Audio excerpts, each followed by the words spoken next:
নমস্কার বন্ধুরা, আবারও আপনাদের সামনে নতুন একটা রেসিপি নিয়ে চলে এসেছি। তা হচ্ছে রুমালি রুটি। দেখতেই পাচ্ছ এখানে কত পাতলা পাতলা আর কত সফট রুমালি রুটিগুলো হয়েছে।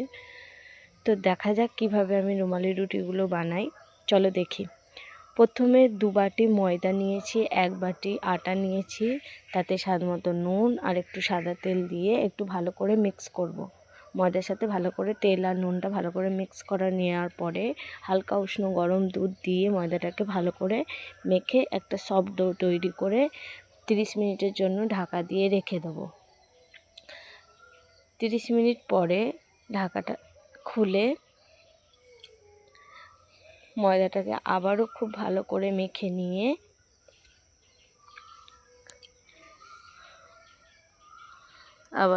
খুব ভালো করে মেখে নিয়ে একে একে লেচি কেটে লেচিতে একটু সাদা তেল একে একে লেচি কেটে নেওয়ার পরে একটু সাদা তেল মাখিয়ে রেস্টে রেখে দেবো আবারও 15 মিনিট পরে একে একে লেচি ময়দার গুঁড়ো দিয়ে ভালো করে বেলে পাতলা পাতলা করে বেলে তাওয়াতে একে একে রুটি গড়ে নেব। দেখতেই পাচ্ছ আমার এখানে লেচি কাটা হয়ে গেছে। লেচিতে একটু হালকা সাদা তেল মাখিয়ে রেখে দিলাম 15 মিনিট রেস্টে। 15 মিনিট রেস্টে রেখে দেওয়ার পরে এবার একে একে বেলে নিয়ে আমি তাওয়াতে ভেজে নিচ্ছি। রুটিগুলো তাওয়াতেই করে নিচ্ছি।